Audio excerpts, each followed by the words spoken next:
میرے آثار کا صدقہ الہی میرا جذبہ کسی صورت نہ کم ہو۔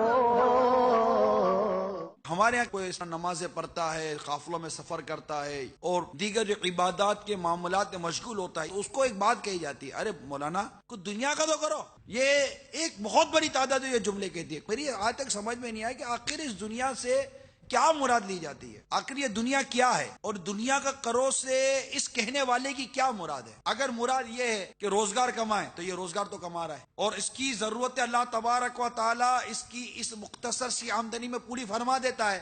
اب تم جب اس کو سمجھاتے ہو کہ مولانا دنیا کی کرو، اور اگر تمہاری اس سے مراد روزگار کمانے تو کما رہا ہے، تم سے مانگ کر یا بھیک مانگ کر تو یہ گزارا نہیں کر رہا، نہ اس کی اسلام نے اجازت دی ہے، نہ اس کو اسلام نے پسند کیا ہے، بلکہ ایسی سخاوت کا بھی منع کر دیا گیا ہے شریعت میں کہ جس سخاوت کے بعد تم خود محتاج ہو جاؤ اور تم بھیک مانگو۔ تو اگر وہ روزگار جتنی اس کی سمجھ میں آیا کما لیتا ہے، اب اس کو یہ کہنا کہ مولانا کو دنیا کی بھی کرو، تب سوال یہ پیدا ہوتا ہے کہ اس سے مراد تمہاری دنیا کیا ہے؟ کیا یہ داڑھی منڈا کر اور ننگے سر رہ کر انگریزوں جیسا لباس پہن کر یا غیر اسلامی لباس پہن کر گھومے، کیا آپ اس کو دنیا کہتے ہو؟ کیا یہ حرام روزی کمائے، رشوت کمائے، سود کمائے اور جھوٹ بولے اور اس طرح کے دیگر مطلب کے فطروں میں پڑے، کیا اس کو آپ دنیا کہتے ہو؟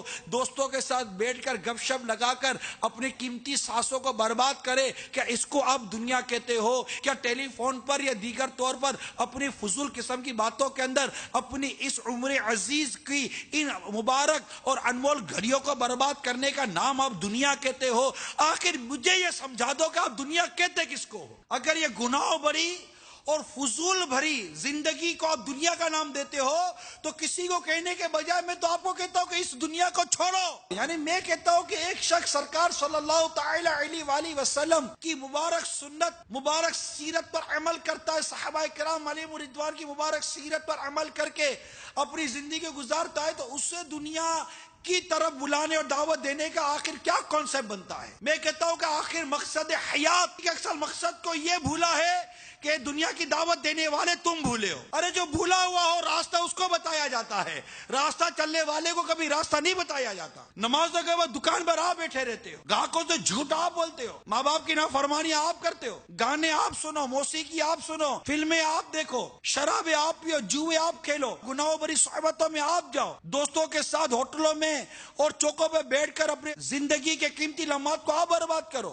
غیبتیں، چگلیوں اور بہتان بری صحبتیں آپ اٹھاؤ، پھر آپ کہو کہ تھوڑی دنیا کی کرو۔ بھائی آپ دنیا کی نہیں کر رہے ہو، دنیا کی وہ حرکتیں کر رہے ہو جو تمہیں آخرت میں ذلیل اور رسوا کر دے گی۔ قرآن کہتا ہے تمہارے لیے رسول اکرم صلی اللہ تعالی علیہ وسلم کی زندگی یہ ایک رول ماڈل ہے، ایک زندگی گزارنے کے نمونہ عمل ہے، اور اسی سنت کے مطابق زندگی گزارنے کو اللہ تعالیٰ پسند کرتا ہے۔ اور جو اس سے ہٹ کر زندگی گزارے وہ کاہے کا فائدے میں؟ اصل پروفیٹیبل زندگی تو اس کی جو سنت کے مطابق زندگی گزار رہا ہے، کہ اس کا لمحہ لمحہ اس کا نفع دے رہا ہے۔ میرے آثار کا صدقہ الہی